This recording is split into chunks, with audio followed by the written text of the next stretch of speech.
नमस्कार दोस्तों, स्वागत है आपका आज के इस नए ट्यूटोरियल में।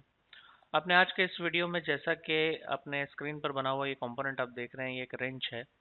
इस रिंच को इससे पहले भी आपने मेरे साथ कैटिया V5 और क्रियो पैरामेट्रिक 7.0 पर बनाया है। तो दोस्तों आज हम ये कंपोनेंट बनाएंगे ऑटोडेस्क इन्वेंटर 2020 पर। तो आप मेरे साथ इस कंपोनेंट को बनाना शुरू कर सकते हैं।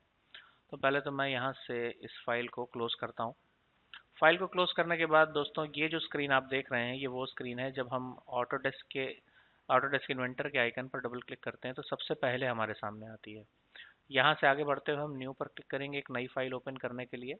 मैंने न्यू पर क्लिक किया। इसके बाद देखिए यहाँ मेट्रिक जो है ये हाईलाइटेड होना चाहिए क्योंकि हमें की फाइल जो है वो ओपन करनी है। तो यहाँ से स्टैंडर्ड mm.ipt इस पर डबल क्लिक किया हमने। अब देखिए ये जो स्क्रीन हमारे सामने आ रहा है ये वो स्क्रीन है, इस पर हम मॉडलिंग करेंगे। तो यहाँ से पहला काम तो मैं ये करता हूँ कि ओरिजिन को एक्सपेंड किया मैंने साइड से। यहाँ पे ये जितने भी आपको प्लेन्स ये नज़र आ रहे हैं मैंने कंट्रोल की प्रेस किया हुआ है मल्टीपल सिलेक्शन के लिए, और एक एक करके मैं इन सभी एलिमेंट्स को जो भी दिखाई दे रहे हैं यहाँ पे सभी को सेलेक्ट कर रहा हूँ। एक्सिस है और सेंटर पॉइंट है और प्लेन्स है, और फिर किसी भी एक पर जाकर राइट क्लिक करके इनकी विजिबिलिटी को ऑन कर देता हूँ तो ये परमानेंटली यहाँ विजिबल होंगे। अगला क्लिक मैं यहाँ से होम पर करता हूँ। देखिए होम पर करने के बाद ये इस तरह से प्लेन्स अलग अलग और एक्सेस हमें नज़र आ रहे हैं सेंटर पॉइंट के साथ। तो इससे पहले भी मैंने कई वीडियोस में आपको बताया कि ऑब्जेक्ट को घुमाकर हम कैसे देख सकते हैं। स्क्रॉल बटन माउस का और शिफ्ट, ये दोनों कीज़ को अगर हम दबाते हैं तो हम ये एक ऑर्बिट एक्टिवेट हो जाती है। इन दोनों को एक साथ दबाने के बाद हम माउस को अगर इधर उधर हिलाते डुलाते हैं तो हम ऑब्जेक्ट को इस हिसाब से घुमाकर देख सकते हैं। तो चलिए अब हम कंपोनेंट बनाना शुरू करते हैं। तो पहला काम क्या करता हूँ मैं यहाँ से स्टार्ट 2D स्केच पर क्लिक करने के बाद एक स्केच बनाऊंगा। स्केच बनाने के लिए पहले हमें एक प्लेन चाहिए। तो मैंने ये प्लेन सेलेक्ट कर लिया। देखिए एक्स जेड प्लेन है, इस प्लेन पर मैंने क्लिक किया, ये इस तरह से घूम कर मेरे सामने आ गया। अब दोस्तों यहाँ पर हमें एक एलिप्स बनाना है। देखिए ये जनरली यहाँ पर सर्कल होता है, तो यहाँ पर नीचे देखिए एलिप्स कमांड होगी। एलिप्स बनाने के लिए एक सेंटर मुझे प्लेस करना होगा यहाँ कहीं पर। देखिए यहाँ मैंने ये जो इसी सेंटर से ये इसी की सीध में मुझे इसका सेंटर मार्क करना। मैंने सेंटर के लिए यहाँ क्लिक किया और एक क्लिक ऊपर और एक क्लिक इधर साइड में कर दिया और एस्केप दबाकर कमांड से बाहर निकल आए। अब इसकी डायमेंशंस जो है वो हमें सेट करनी है। तो मैं डायमेंशन पर क्लिक करता हूँ। डायमेंशन पर क्लिक करने के बाद मैंने देखिए ऑब्जेक्ट पर क्लिक किया तो ये इसका एक डायमेंशन आ रहा है, ये आ रहा है इसका मेजर डाया। इसको हम, ये वर्टिकल डिस्टेंस है, इसे हम कर देंगे कितना 28.5। जूम इन कर लेते हैं, सॉरी जूम आउट। इसके बाद फिर से इस पर क्लिक करेंगे और इस बार जो क्लिक होगा वो इस तरह से, ये डायमेंशन देखिए ये मूव कर रहा हूँ ऊपर की तरफ।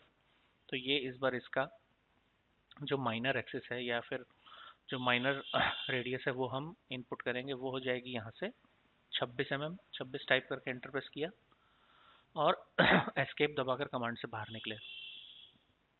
इसके बाद यहाँ से लाइन पर आते हैं। देखिए लाइन पर क्लिक किया हमने। अब ये कर्व पर कहीं पर भी मैं क्लिक कर दे रहा हूँ और इस डायरेक्शन में कर्सर को लेकर आते हैं। देखिए वैल्यू जहाँ पर हाईलाइट हो रही है 18.303, यहाँ पर मैं टाइप करूँगा 19 टाइप करके मैंने एंटर प्रेस कर लिया। अब एस्केप दबाकर कमांड से बाहर निकल आए। अब डायमेंशन पर क्लिक करते हैं। फिर इस लाइन और इस सेंटर पॉइंट के बीच का जो डिस्टेंस है इसे हमें करना है कितना 13 mm।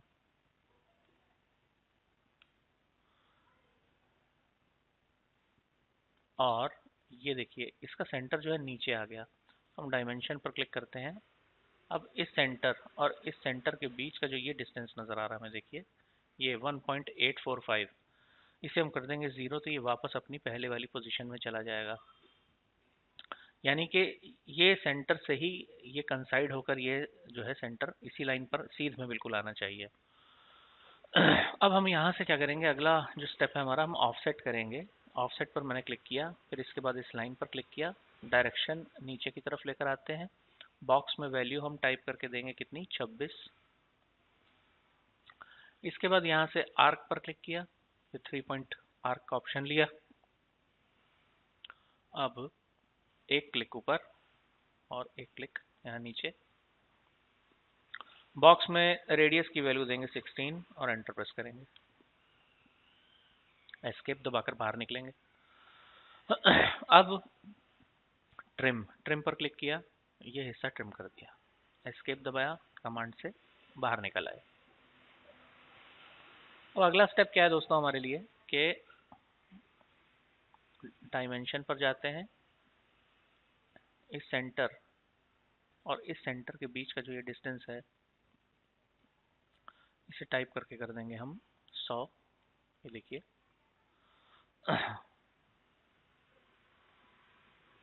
लेकिन ऐसा कर देने से ये डिफॉर्म हो रही है, तो चलिए हम यहाँ से क्या करते हैं, कुछ डायमेंशंस को हमें यहाँ पर रिलैक्स करना होगा।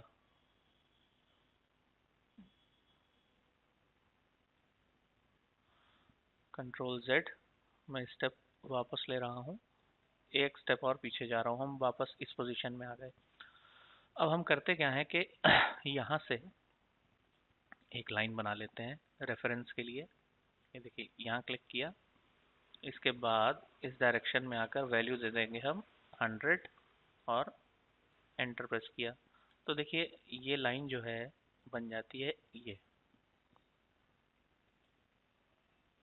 100 की लाइन बन गई। इसका एंड पॉइंट यहाँ पर है। ओके, तो मूव कमांड पर क्लिक किया मैंने, ऑब्जेक्ट को सेलेक्ट कर लिया और बेस पॉइंट के लिए एरो पर क्लिक किया। ये है सेंटर पॉइंट हमारा बेस पॉइंट। यहाँ क्लिक किया और येस पर क्लिक किया, फिर येस पर क्लिक किया। अब देखिए यहाँ से ये ऑब्जेक्ट सेंटर से उठा के इस एंड पॉइंट पर यहाँ क्लिक कर दिया हमने, ये हमारा डेस्टिनेशन है। डन पर क्लिक करके बाहर आ जाते हैं हम कमांड से। तो ये हमने उस तरह से अगर हम जो डिस्टेंस हम अपना वो अगर चेंज कर रहे थे तो ये डिफॉर्म हो रहा था ऑब्जेक्ट, तो हमने यहाँ से इसको इस तरीके से चेंज कर दिया।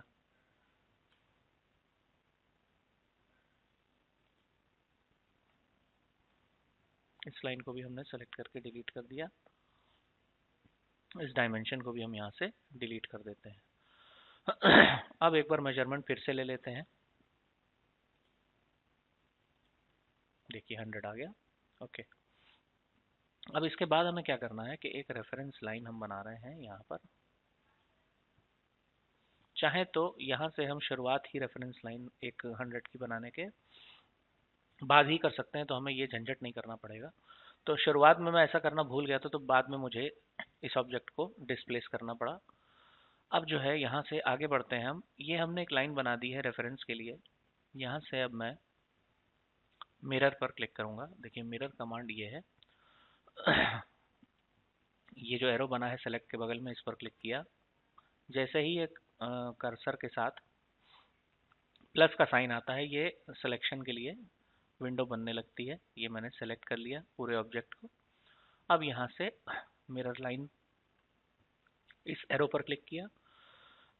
इसके बाद जो रेफरेंस लाइन है वो ये है हमारे लिए। मैंने इस पर क्लिक किया और अप्लाई, डन।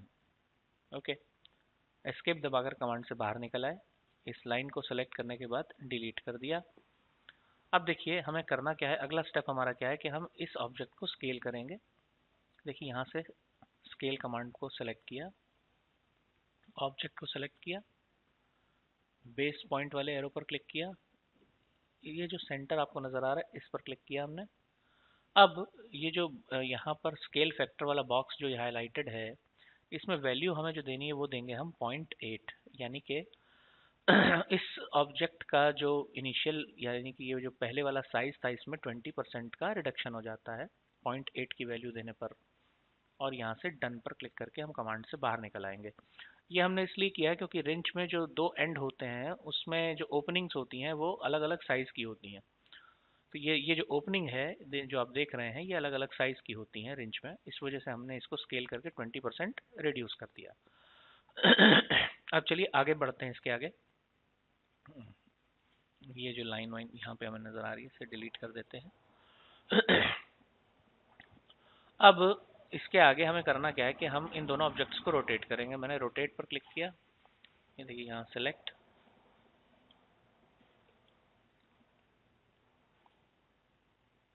सेंटर पॉइंट यही है हमारे लिए। यस, ये देखिए इस तरह से ये ऑब्जेक्ट घूम रहा है 16 डिग्री। 16 टाइप करके एंटर प्रेस किया, एस्केप दबाकर कमांड से बाहर निकला। ये जो लाइन जो थी इसे हमने डिलीट कर दिया। अब यहाँ से अगला स्टेप क्या है, रोटेट। फिर से हम यूज़ करेंगे, इस ऑब्जेक्ट को सेलेक्ट करेंगे और सेंटर पॉइंट वाले एरो पर क्लिक किया। ये है हमारा सेंटर पॉइंट। यहाँ पर भी वैल्यू देंगे 16 डिग्री की। तो ये देखिए उल्टी दिशा में, ये दोनों एकदम बिल्कुल अपने अपोजिट डायरेक्शन में जो है वो दिखेंगे आपको टिल्ट होते हुए। अच्छा, अब ये स्केच यहाँ तक हमारा ये डन हो गया। इसके बाद हम फिनिश स्केच पर क्लिक करते हैं। थोड़ा जूम आउट करके हमने छोटा कर लिया इसे। अब यहाँ से एक्सट्रूड पर क्लिक किया मैंने। ये देखिए एक्सट्रूड पर क्लिक करने के बाद कर्सर को इस ऑब्जेक्ट के बीच में लेकर जाकर क्लिक करेंगे, फिर इसके बीच में ले जाकर क्लिक करेंगे और यहाँ से ऑप्शन ये लेंगे तीसरा वाला सिमेट्रिक। और यहाँ पर वैल्यू 10 mm पड़ी हुई है, तो ठीक है हम यहाँ 10 mm ही दे देंगे। 10 mm का मतलब ये हुआ कि ये इक्वली डिस्ट्रीब्यूट हो जाएगी। टोटल ऑब्जेक्ट की जो थिकनेस है वो 10 mm रहेगी, लेकिन ये प्लेन के दोनों तरफ 5-5 mm डिस्ट्रीब्यूट हो जाएगी। यहाँ से ओके पर क्लिक कर दिया हमने। ये ऑब्जेक्ट हमें कुछ इस तरह से नजर आएगा। आगे बढ़ते हैं, फिर से स्टार्ट 2D स्केच पर क्लिक करते हैं। इस बार हम प्लेन जो है वो ये वाला लेंगे। देखिए घूम जाता है इस तरह से। अब हम क्या करेंगे, यहाँ से व्यू पर क्लिक किया हमने, विजुअल स्टाइल्स और वायर फ्रेम ये यूज करेंगे। फिर से स्केच पर जाते हैं और रेक्टेंगल में हम ये 2 पॉइंट सेंटर ये कमांड यूज करेंगे। ये है सेंटर, एक क्लिक इधर और ये देखिए दूसरा क्लिक ऐसे ऊपर जाकर। एस्केप दबाया, बाहर निकला है। डायमेंशन पर क्लिक किया, ये डायमेंशन हो जाएगी 20 और ये डायमेंशन हो जाएगी 6। तो ये एक रेक्टेंगल बनाया हमने। फिनिश स्केच पर क्लिक किया, एक्सट्रूड पर क्लिक किया। इसके बाद अब यहाँ से देखिए हमें करना क्या है, यहाँ से हम टॉप पर क्लिक करते हैं और यहाँ से लेंगे सिमेट्रिक और ये बढ़ाते जाएंगे इसको। हमें ये मर्ज कराना है इस तरह से। देखिए ये मर्ज कराना है यूं, वैल्यू कोई भी हो, ये हमने इसे मर्ज करा दिया। देखिए यहाँ बूलियन में ज्वाइन होना चाहिए और ओके पर क्लिक कर देंगे। तो ये एक सिंगल बॉडी के रूप में ही हमें दिखाई देगा, ये मर्ज हो जाएगा उसके अंदर। अब दोस्तों इसके आगे हमें क्या करना है कि पहले तो व्यू में जाकर विजुअल स्टाइल इसकी चेंज करके शेडेड विद एजेस ले लेते हैं। आगे अब हमें एक इस ऊपर वाली सरफेस पर एक स्लॉट काटना है। स्लॉट कहिए या पॉकेट कहिए। तो उसके लिए स्टार्ट 2D स्केच पर क्लिक किया मैंने और ये जो सरफेस ऊपर वाला है इस पर क्लिक किया। ये हम प्लेन के लिए यूज़ करेंगे यहाँ पर इस सरफेस को, क्योंकि इसी सरफेस पर हमें रेक्टेंगल बनाना है। दोबारा हम रेक्टेंगल पर जाने की बजाय यहाँ पे क्या करेंगे कि इसमें ऑब्जेक्ट को हम थोड़ा सा शिफ्ट के साथ ये घुमाएंगे और इस तरह से सेट कर लेंगे। देखिए अब यहाँ पर आर्क नज़र आ रही है। देखिए 3 पॉइंट आर्क लिया हमने, एक क्लिक इस पॉइंट पर, एक क्लिक इस पॉइंट पर और दूसरा क्लिक बिल्कुल इस एज को सटाते हुए और क्लिक कर दिया। देखिए ये एक आर्क यहाँ पर क्रिएट हो गई। एस्केप दबाकर बाहर निकल आई। देखिए ये ब्लू कलर से जो हमें दिखाई दे रही है, ये एक आर्क क्रिएट हो गई यहाँ पर। सेम ऐसा ही हम इधर भी करेंगे। यहाँ से लिया हमने 3 पॉइंट आर्क। देखिए इस तरह से ये एक क्लिक इधर, एक क्लिक यहाँ इस एंड पॉइंट पर और उसके बाद एक क्लिक यहाँ पर बीच में और एस्केप दबाकर बाहर निकला है कमांड से। ये देखिए ये एक लाइन प्रोजेक्ट हो गई थी, इस पर क्लिक किया और डिलीट पर क्लिक करके बाहर निकला है। और अगर इधर भी कोई लाइन प्रोजेक्ट हो गई है, लेकिन यहाँ पर ऐसा कुछ नज़र नहीं आ रहा है। तो अभी हम स्केच में ही हैं, फिर से जाकर टॉप पर क्लिक करेंगे। अब ये इस तरह से हमें नज़र आएगा। अब देखिए आगे हमें क्या करना है कि ऑफसेट करेंगे हम। यहाँ से हमने लाइन कमांड ली और ऐसे आगे बढ़ते हैं। ये बिल्कुल बीच में एक लाइन क्रिएट करेंगे हम यहाँ पर और ऑफसेट कमांड यूज़ करेंगे। अब ऑफसेट लेने के बाद मैंने इस लाइन पर क्लिक किया, डायरेक्शन ऊपर की तरफ, वैल्यू दी 5 और एंटर प्रेस कर दिया। दोबारा फिर यही किया मैंने और नीचे की तरफ लेकर गए कर्सर को, वैल्यू दे दी 5 और एंटर प्रेस कर दिया। इस आर्क पर क्लिक किया,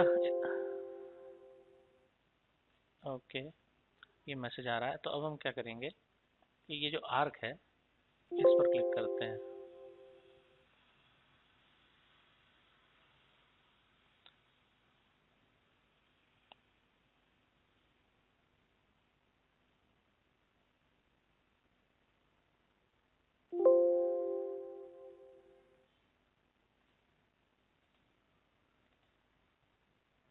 एक बार फिर से यहाँ से ऑफसेट पर क्लिक करेंगे, ऑफसेट पर क्लिक किया, इसको ऑब्जेक्ट को थोड़ा सा टिल्ट किया। देखिए यहाँ पर हम क्लिक करते हैं तो ये मैसेज आता है, self intersecting paths or loops are invalid for this operation. Okay, चलिए अब हम आगे क्या करते हैं, एस्केप दबाया, कमांड से बाहर निकला। ये जो लाइन हमें नजर आ रही है, मैंने इस पर क्लिक किया और इसे डिलीट कर दिया, जो सेंटर लाइन थी। अब यहाँ से हम लेंगे ट्रिम, ये हिस्सा ट्रिम किया और ये हिस्सा भी ट्रिम कर दिया। ऐसे ही इस तरफ जाकर भी हम यही करेंगे कि यहाँ पर ये हिस्सा है और ये हिस्सा ये ट्रिम कर दिया हमने। अब हम अगर ऑफसेट करेंगे तो ये इजीली ऑफसेट हो जाएगा। चलिए अब हम दोबारा से ऑफसेट में जाते हैं। ऑफसेट पर क्लिक किया मैंने, ये देखिए इस आर्क पर क्लिक करूंगा तो इस डायरेक्शन में देखिए आर्क नजर आ रही है। यहाँ से लिया 5 और एंटर प्रेस कर दिया। अब ट्रिम पर गए और 1 2 3 4 5 और 6, इस तरह से देखिए ये ऑब्जेक्ट ट्रिम हो गया। दोबारा ऑफसेट पर जाएंगे। अब इस साइड जो है, ये दूसरे वाले साइड पर भी हम यही वाला प्रोसीजर दोहराएंगे। इस आर्क पर क्लिक किया, इस डायरेक्शन में लेकर आए, 5 टाइप करके एंटर प्रेस किया। अब जाएंगे ट्रिम पर। अब देखिए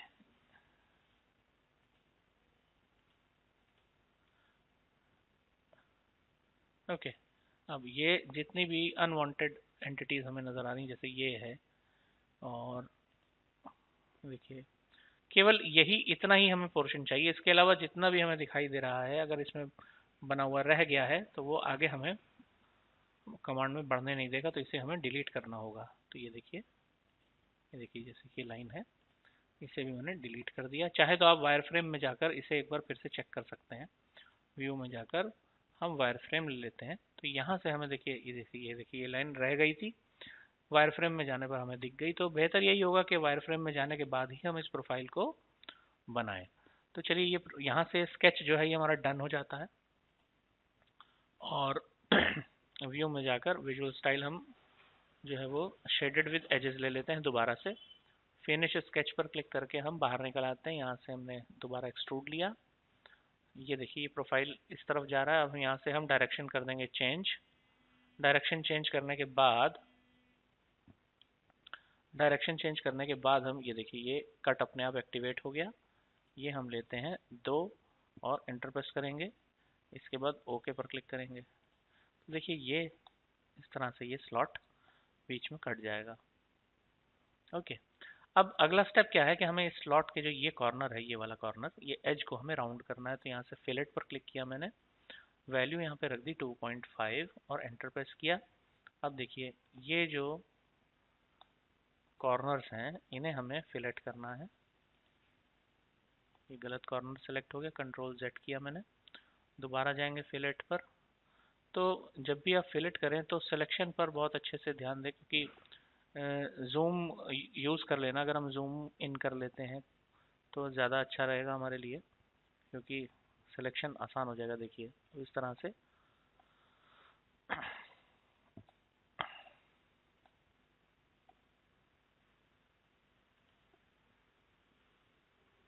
अप्लाई करने के बाद देखिए ये कॉर्नर्स जो हैं आपके राउंड हो गए।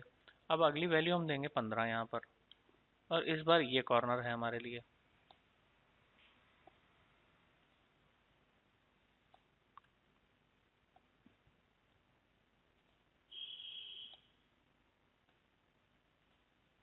और अप्लाई, कैंसिल।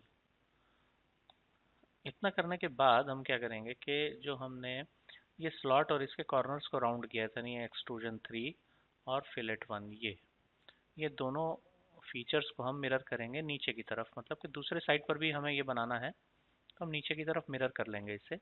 यहाँ से मैंने मिरर पर क्लिक किया और ये है मिरर प्लेन का ऑप्शन, और ये प्लेन है देखिए मेरे लिए, जो ये बीच वाला प्लेन है, जो ये देख रहे हैं आप, ये इस प्लेन को लिया और यहाँ से ओके पर क्लिक किया। तो अब देखिए ये हमें नीचे भी बना हुआ नज़र आएगा, स्लॉट और राउंडेड कॉर्नर्स। जब ये इतना काम हो जाता है हमारा, तो अब हमें केवल इसके बचे हुए कॉर्नर्स को केवल रह जाता है कि हम उन्हें फिलेट कर लें। तो फिलेट पर क्लिक किया मैंने, तो यहाँ पर मैं वैल्यू ले लेता हूँ 0.8 और ऑल फिलेट्स पर क्लिक करता हूँ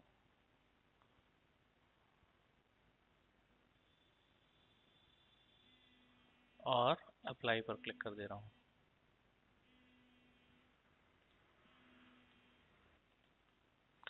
यहाँ पे ये जितने कॉर्नर्स ऑल फिलेट करने के बाद राउंड होते हुए नहीं दिखे, तो हमें कुछ अलग से भी करने पड़ेंगे। फिलेट पर क्लिक करते हैं दोबारा, 0.8 की रेडियस है, ये पूरा नीचे से भी एक एक करके ही करने पड़ेंगे।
यहाँ से अब अप्लाई पर क्लिक करेंगे और कैंसिल। तो दोस्तों इस तरह से जैसा कि आप देख रहे हैं, ये जितने कॉर्नर्स हैं ये राउंड हो जाएंगे। अभी ये कुछ कॉर्नर्स ये रह गया है, एक बार इसे भी हम ट्राई करते हैं। फिलेट पर दोबारा क्लिक किया मैंने, 0.8 ही है रेडियस, और इन ये जो कॉर्नर है यहाँ से ये दूसरे एंड पर हो चुका है। यहाँ से अब अप्लाई पर क्लिक करते हैं और कैंसिल। तो दोस्तों इस तरह से देखिए ये जितने भी इसके कॉर्नर्स हैं वो राउंड हो जाएंगे। अब मैं यहाँ से इसकी विजिबिलिटी को, मतलब इसकी अपीयरेंस को थोड़ा इम्प्रूव करता हूँ। इसके लिए क्या करेंगे कि यहाँ से पहले तो मैं ये जितने भी प्लेन्स, एक्सिस वगैरह ये नज़र आ रहे हैं, इनको दोबारा सेलेक्ट करने के बाद इनकी विजिबिलिटी को ऑफ कर देंगे हम यहाँ से, तो ये ऐसे नज़र आएगा। इसके बाद अगला काम क्या करेंगे, व्यू में जाएंगे, इसे रियलिस्टिक इसका विजुअल स्टाइल सेलेक्ट करेंगे। इसके बाद जाएंगे हम टूल्स में, यहाँ पे देखिए यहाँ मटेरियल हमें नज़र आएगा, मटेरियल पर क्लिक करेंगे।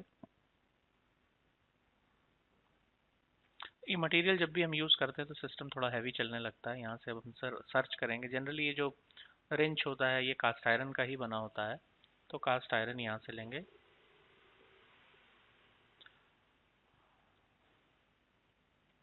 कास्ट आयरन टाइप करने के बाद देखिए ये आ गया कास्ट आयरन। राइट क्लिक किया, असाइन टू सिलेक्शन पर क्लिक करेंगे और यहाँ से ओके, ये देखिए देखिए कितना रियलिस्टिक देखने में लग रहा है यहाँ से। तो दोस्तों इस तरीके से रेंच बनेगा ऑटोडेस्क इन्वेंटर में। दोस्तों अगर आपको ये वीडियो पसंद आता है तो प्लीज़ इसे लाइक करें, इसे ज़्यादा से ज़्यादा शेयर करें, और जिन लोगों ने चैनल अभी तक नहीं सब्सक्राइब किया है, चैनल पर नए हैं, वो प्लीज़ मेरे चैनल को सब्सक्राइब करें और मेरे वीडियोस के नोटिफिकेशंस सबसे पहले पाने के लिए बेल आइकन पर क्लिक करना ना भूलें। और इस वीडियो से रिलेटेड अगर आपकी कोई क्वेरी हो तो प्लीज़ उसे कमेंट बॉक्स में डालें। Thank you very much.